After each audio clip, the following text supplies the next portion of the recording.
ఈ పరాభవనామ సంవత్సరంలో వృశ్చిక రాశిలో జన్మించినటువంటి వారికి ఆదాయం 11, వ్యయం 5, రాజ్యపూజ్యం 2, అవమానము 6.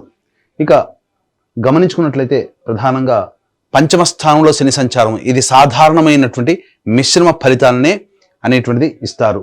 కాబట్టి ఈ సంబంధించినటువంటి శని యొక్క ప్రభావం వల్ల మిశ్రమ ఫలితాలు అనేటువంటివి ఈ సంవత్సరం అంతా ఉంటాయి. శని సాధారణంగా యోగిస్తాడు.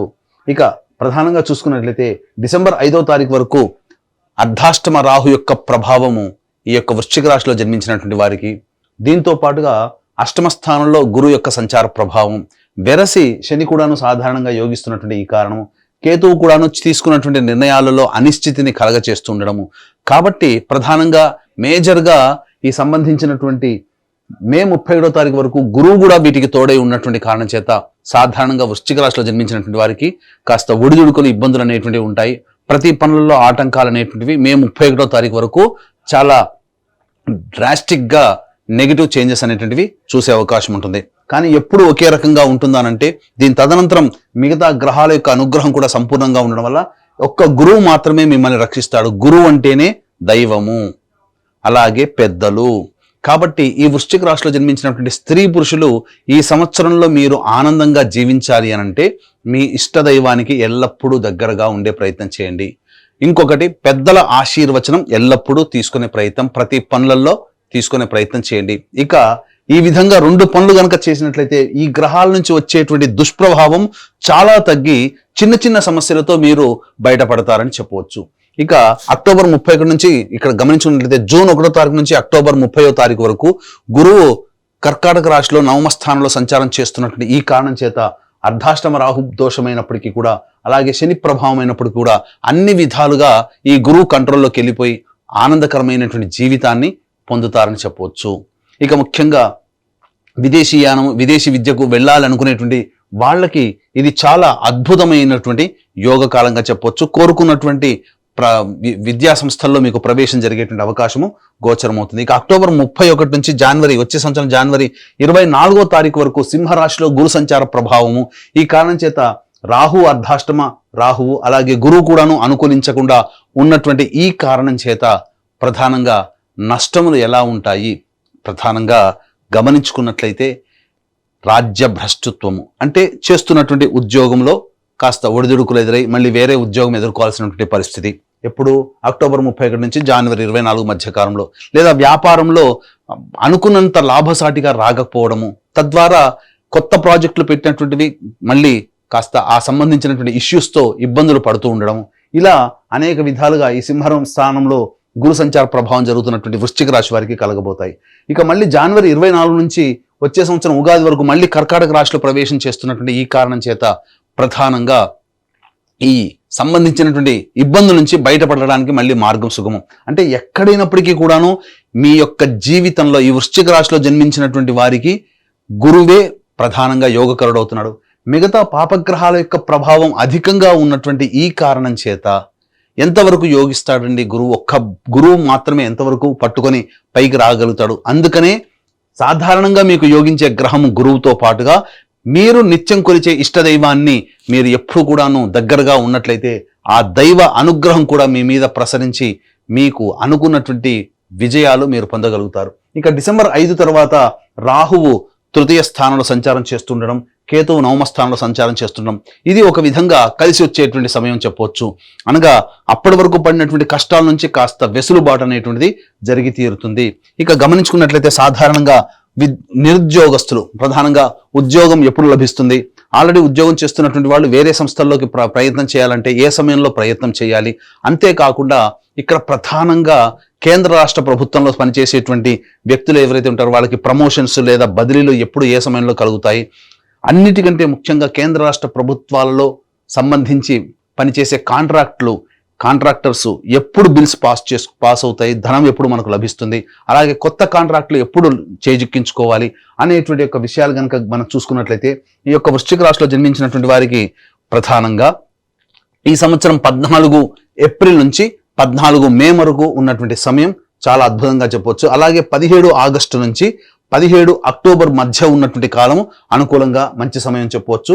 మరియు వచ్చే సంవత్సరం 14 జనవరి నుంచి 12 ఫిబ్రవరి వరకు ఉన్నటువంటి కాలము మంచి సమయం. ఈ సమయంలోనే నిరుద్యోగస్తులు ఉద్యోగము, వేరే ఉద్యోగాలలో వేరే సంస్థల్లో ప్రయత్నం చేసుకోవడం, కాంట్రాక్టర్స్కి బిల్స్ పాస్ అవ్వడం, కొత్త కాంట్రాక్ట్స్, అలాగే కోరుకున్న చోట బదిలీలు అనేటువంటివి జరుగుతాయి.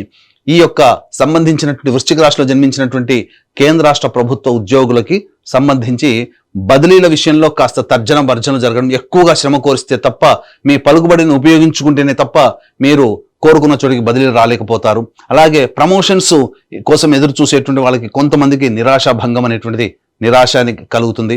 కాబట్టి జాగ్రత్తగా దైవానుగ్రహాన్ని పొందే ప్రయత్నం చేస్తేనే మీరు అనుకున్న విధంగా మీరు జీవించగలుగుతారని చెప్పవచ్చు. అయితే ఈ వృశ్చిక రాశి వారికి చాలా నెలలు అనగా ఉన్నటువంటి సమయంలో 5 నెలలు అనుకూలం, 7 నెలలు అనుకూలంగా లేని కారణం చేత ప్రధానంగా సంబంధించినటువంటి దోష నివారణ అనేటువంటిది మీరు ఖచ్చితంగా దైవ అనుగ్రహం కోసం పాటుపడాలి. ఈ వృశ్చిక రాశి వారితో పాటుగా 12 రాశిలో జన్మించినటువంటి వారికి మంచి ఎక్కువ జరగాలి, చెడు తక్కువ జరగాలి అనేటువంటి సదుద్దేశంతో మన పీఠమాధ్వర్యంలో ఏప్రిల్ 1వ తారీఖు రోజున చైత్ర పౌర్ణమి సందర్భంగా సాయంకాలం 6 గంటలకి అనగా హస్త నక్షత్రం ఉన్నటువంటి అతి శీఘ్ర ఫలితాన్ని ఇచ్చే హస్త నక్షత్రం ఉన్నటువంటి రోజున సంబంధించి సర్వదోష నివారణ పూజలు హోమాలలో భాగంగా నవగ్రహాల యొక్క అనుగ్రహం కోసం నవగ్రహ పాశుపత హోమము, అలాగే ఆరోగ్యం కోసం మృత్యుంజయ హోమము, అలాగే సకల కార్యసిద్ధికి శత్రుజయానికి సర్వకార్య సిద్ధికి సుదర్శన హోమము, రుద్రహోమంతో పాటుగా విద్య ఉద్యోగ ప్రాప్తి, దాంపత్య వివాహ ప్రాప్తి కోసమై లక్ష్మీ మూలమంత్ర సంపుటిత లక్ష్మీ సూక్త హోమాన్ని జరిపించి శక్తిపాతము చేసినటువంటి కరుంగలి మాల ఇవ్వడం జరుగుతుంది. అవకాశం ఉన్నటువంటి వాళ్ళు 1వ తారీఖు రోజున మధ్యాహ్నం 3 గంటల లోపల స్క్రీన్పై కనిపిస్తున్నటువంటి నెంబర్కి కాంటాక్ట్ చేసి మీ గోత్రనామాదులు నమోదు చేసుకోవచ్చు. ఇక గమనించుకున్నట్లయితే ఈ యొక్క వృశ్చిక రాశిలో జన్మించినటువంటి వారికి 2 ఏప్రిల్ నుంచి 10 మే వరకు ఉన్నటువంటి సమయం ప్రధానంగా గమనించుకుంటే ఆరోగ్యం పట్ల శ్రద్ధ వహించాల్సినటువంటిది, శస్త్రచికిత్సలు జరిగేటువంటి అవకాశం కూడా గోచరమవుతుంది. అలాగే ఎక్కువగా ధన నష్టం సూచిస్తుంది, సరిగ్గా నిద్ర పట్టలేని పరిస్థితి ఎదురవుతుంది, సంతానం కొరకై ఎక్కువగా ఆందోళన చెందాల్సినటువంటి పరిస్థితి. ఇక 11 మే నుంచి 19 జూన్ మధ్య ఉన్నటువంటి కాలం అన్ని విధాలుగా అనుకూలంగా ఉండేటువంటి సమయముగా చెప్పబడుతుంది. ఏ పని చేసినా కూడా ఆ పనులలో విజయమే మీ సొంతం అవుతుంది. కాకపోతే గురువు అనుగ్రహం లేకపోవడం, కాబట్టి పెద్దల సలహాలు సూచనలతో కనుక ఉన్నట్లయితే ఈ యొక్క 11 మే నుంచి 19 జూన్ మధ్య ఉన్నటువంటి కాలం సంపూర్ణంగా విజయంగా ఉంటుందని చెప్పవచ్చు. 20 జూన్ నుంచి 1 ఆగస్టు మధ్య ఉన్నటువంటి కాలం చేస్తున్నటువంటి వృత్తి ఉద్యోగ వ్యాపారాల్లో కాస్త ఒడిదుడుకులు ఇబ్బందులు అనేటువంటి ఎదురవ్వడము, అలాగే ధనము నష్టమవడం, మీ యొక్క వాక్కు వలనే ఎక్కువగా సమస్యలు కొని తెచ్చుకోవడము, జీవిత భాగస్వామి వ్యాపార భాగస్వామి మధ్య విభేదాలు ఏర్పడడం జరుగుతుంది. ఇక 1 ఆగస్టు నుంచి 17 సెప్టెంబర్ మధ్య ఉన్నటువంటి కాలం ఏదైతే ఉంటుందో ముఖ్యంగా జ్వర పీడితులు అయ్యేటువంటి అవకాశం గోచరమవుతుంది. ధనం నష్టం ఎక్కువగా ఉంటుంది. తెలిసిన వారు సోదరి వలన ఎక్కువగా నష్టము, వాళ్ళని నమ్మి మోసపోవడం అనేటువంటిది జరుగుతుంది. ఇక 18 సెప్టెంబర్ నుంచి 11 నవంబర్ మధ్య ఉన్నటువంటి కాలం ఏదైతే ఉంటుందో అనవసరమైనటువంటి ప్రయాణాలు చేయాల్సినటువంటి పరిస్థితి రావడం, అలాగే ఇతరులని గుడ్డిగా నమ్మడము, తద్వారా వాళ్ళకి రుణాలు చేయడం అనేటువంటిది జరుగుతుంది. గృహంలో మనశ్శాంతిని కోల్పోతారు. వాహనం నడిపేటప్పుడు జాగ్రత్తలు పాటించాలి. తల్లిగారి ఆరోగ్యం పట్ల శ్రద్ధ వహించాలి. ఇక ప్రధానంగా 12 నవంబర్ నుంచి 8 సెప్టెంబర్ మధ్య ఉన్నటువంటి కాలం ఏదైతే ఉంటుందో ఈ కాలము చాలా అద్భుతమైనటువంటి మానసికమైనటువంటి సంతోషం అనేటువంటిది కలుగుతుంది. కానీ ప్రధానంగా మీరు అత్యుత్సాహము ఉండడం వల్ల ఎక్కువగా ఇబ్బందులు పడతారు. వాహనాన్ని నడిపేటప్పుడు కూడా జాగ్రత్తలు పాటించాలి. సంతానం మూలంగా కష్ట నష్టాలు సమస్యలు ఎదురవుతాయని చెప్పవచ్చు.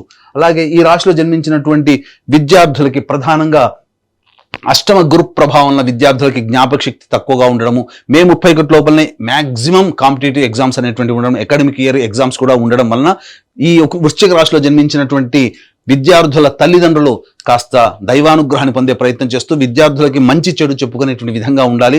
అన్ని విధాలుగా వాళ్ళని ప్రిపేర్ చేసేటట్టుగా చూసుకోవాలి. అయితే విదేశీయానానికి మాత్రం అక్టోబర్ 31 నుంచి జనవరి 24వ తారీఖు వరకు ఉన్నటువంటి సమయం చాలా అద్భుతమైన కాలం అని చెప్పొచ్చు. అయితే ప్రధానంగా విదేశాల్లో నివసిస్తున్నటువంటి వాళ్ళకి ఉన్నటువంటి కాంట్రాక్ట్స్ అనేటువంటివి ఈ సమయంలోనే కంటిన్యూ అవుతాయి. H1B వీసాలు అనేటివి సంప్రాప్తం అవుతాయని చెప్పొచ్చు. అయితే దూర ప్రాంత విదేశీ గమనానికి, విదేశీ విద్యకి సంబంధించి జనవరి 24 నుంచి వచ్చే సంవత్సరం ఉగాది వరకు అక్టోబర్ 31 నుంచి జనవరి 24వ తారీఖు వరకు ఉన్నటువంటి సమయం విదేశీ విద్యకు అనుకూలంగా ఉండేటువంటి సమయం. కాబట్టి ఈ సమయంలో ప్రయత్నం చేయండి. తప్పకుండా మీకు ప్రవేశం అనేటువంటిది లభిస్తుంది. కాకపోతే అక్కడికి వెళ్ళిన తర్వాత మాత్రం ఖచ్చితంగా గ్రహ సంచార ప్రభావాలను ఖచ్చితంగా కష్ట నష్టాలు ఎదుర్కోవాల్సి వస్తుంది ఈ సమయంలో. కాబట్టి ముందుగా ప్రిపేర్ అయి ప్రయత్నం చేయండి. ఇక ఈ రాశిలో జన్మించినటువంటి రాజకీయ రంగ ప్రముఖులు ఎవరైతే ఉంటారో వాళ్ళు ప్రధానంగా వాలంటరీ సర్వీస్ చేసుకోవడమే చాలా ఉత్తమమైనటువంటి విషయాన్ని గమనించుకోవాలి. పార్టీ పెద్దల యొక్క అనుగ్రహం ఉన్నప్పటికీ కూడాను ఎక్కువగా ధనం మంచినీళ్ళ ఖర్చు అవుతుంది. ప్రజల ఆదరణ పొందడం కోసం మంచి మంచి పనులు చేసే ప్రయత్నం చేయండి. ఎన్నికల్లో పోటీ చేస్తే చాలా అతి కష్టం మీద విజయాన్ని పొందుతారు. కాబట్టి అన్ని విధాలుగా చూసుకొని జాగ్రత్తగా పోటీ చేస్తే మంచి ఫలితాలు పొందుతారు. ఈ యొక్క రాశిలో జన్మించినటువంటి సినీ కళారంగంలో ఉన్నటువంటి వాళ్ళు 24 ఫ్రేమ్స్, అలాగే electronic and printing media, social మీడియాలో ఉన్నటువంటి వాళ్ళకైతే మాత్రం మీ దగ్గర ఉన్నటువంటి ధనాన్ని పెట్టుబడిగా ఎదుటి వాళ్ళకి ఇవ్వడం అనేటువంటిది కానీ చేయకండి. తద్వారా మీరు ఎక్కువగా నష్టపోతారు. అలాగే మీరు నమ్మినటువంటి వాళ్ళ వల్లనే ఎక్కువగా నష్టం పోయేటువంటి అవకాశం ఉంటుంది. కాబట్టి జాగ్రత్త పడండి. జూన్ 1 నుంచి అక్టోబర్ 30 మధ్య కాలంలో మంచి ఆఫర్స్ రావడం, మంచి సంస్థల్లో పనిచేసే అవకాశాన్ని పొందడం, తద్వారా అన్ని విధాలుగా యోగదాయకంగా ఉండేటువంటి పరిస్థితి ఉంటుందని చెప్పొచ్చు. ఏ తర్వాత చెప్పుకొచ్చేది ఏమిటంటే వచ్చే సంవత్సరం జనవరి 24 నుంచి ఉగాది వరకు ఉన్నటువంటి సమయంలోనే మీకు ప్రాముఖ్యత కలిగినటువంటి పాత్ర ద్వారా కీర్తి ప్రతిష్టలు పెరిగి అవార్డులు, రివార్డులు సొంతం చేసుకుంటారని చెప్పవచ్చు. ఇక ఈ రాశిలో జన్మించినటువంటి రైతులైతే ప్రధానంగా 2 పంటలలో మొదటి పంట కంటే రెండవ పంటనే అత్యధికంగా లాభాలు అనేటువంటివి ఉంటాయి. కౌలుదారులకి కాస్త కష్టం అనేటువంటిది ఉంటుంది. రుణాలు చేయాల్సినటువంటి పరిస్థితి వస్తుంది. దిగుబడి సాధారణంగా ఉండడం, రాబడి కూడా దానికి తగ్గట్టుగానే ఉండడం వల్ల మరీ అంత గొప్పగా ఊహించినటువంటి ఫలితాలు ఈ యొక్క రాశిలో జన్మించినటువంటి రైతులు పొందలేరు. అయితే ప్రధానంగా ఈ రాశిలో జన్మించినటువంటి క్రీడాకారులకు మాత్రం, ప్రోత్సాహకాలకు మాత్రం నిరాశ అని చెప్పవచ్చు. మీకు మీరే స్వయం కృషితో ముందడుగు వేసే ప్రయత్నం చేయండి. కానీ ఈ సంవత్సరం కన్నా వచ్చే సంవత్సరం జనవరి తర్వాత మీ జీవితం బాగా ఉంటుందని నమ్మకంతో ముందడుగు వేసే ప్రయత్నం చేయండి. ఆ వచ్చే సంవత్సరం జనవరి తర్వాతనే మీ జీవితంలో మంచి జరిగే అవకాశం ఉంటుంది. ఇక మరీ ముఖ్యంగా గమనించుకున్నట్లయితే ఈ రాశిలో జన్మించినటువంటి వాళ్ళకి నూతన గృహం అనేటువంటిది జూన్ 1వ తారీఖు నుంచి అక్టోబర్ 30వ తారీఖు మధ్యకాలంలో నూతన గృహ ప్రాప్తి అనేటువంటిది గోచరమవుతుంది. ఇక ప్రధానంగా ఈ రాశిలో జన్మించినటువంటి స్త్రీ పురుషులకి బాగా ప్రయత్నం చేస్తే తప్ప వివాహ సంబంధాలు కుదరవు. అలాగే సత్సంతాన ప్రాప్తి కూడాను సూచన చేస్తుంది. కాబట్టి మంచి సంతానం అనేటువంటిది ప్రధానంగా చూసుకున్నట్లయితే జూన్ 1 నుంచి అక్టోబర్ 30వ తారీఖు వరకు సంతాన ప్రాప్తి అనేటువంటిది గోచరమవుతుంది.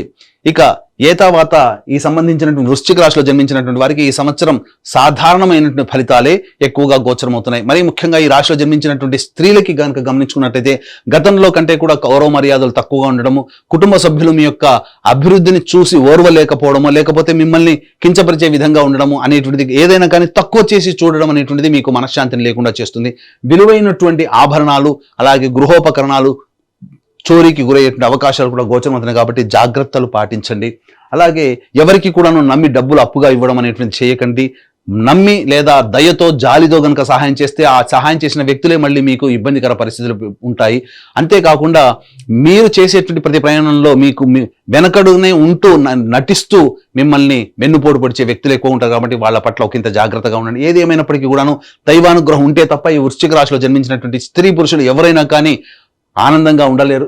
కాబట్టి ఈ యొక్క వృశ్చిక రాశిలో జన్మించినటువంటి వారు ప్రధానంగా మీ ఇంటికి సంబంధించి ఉత్తర దిశలో ఉన్నటువంటి శివాలయానికి చేరుకొని లేదా విష్ణు ఆలయానికి చేరుకొని అక్కడ 3 రోజుల పాటు అభిషేకము, అర్చన జరిపించుకున్నట్లయితే చాలా మటుకు ఆ దేవతానుగ్రహం వలన మీకు ఉన్నటువంటి సమస్యలన్నీ కూడా తొలగిపోతాయి. అంతేకాకుండా ఏప్రిల్ 1వ తారీఖు రోజున చైత్ర పౌర్ణమి సందర్భంగా మన పీఠమాధ్వర్యంలో జరిగే సర్వదోష నివారణ పూజలు, హోమాలలో గోత్రనామాలు నమోదు చేసుకుని కరుంగలి మాలని సొంతం చేసుకోవడం ద్వారా మీ భవిష్యత్ అంతా కూడా ఆశాజనకంగా ఉండడము, అలాగే ఈ యొక్క సర్వదోష నివారణ పూజల్లో భాగంగా మీకు ఆ నవగ్రహాల యొక్క అనుగ్రహం సంపూర్ణంగా కలిగి ఆనందకరమైన జీవితాన్ని పొందుతారని ఆకాంక్షిస్తూ సర్వం శ్రీ ఉమామహేశ్వర పరబ్రహ్మార్పణమస్తు.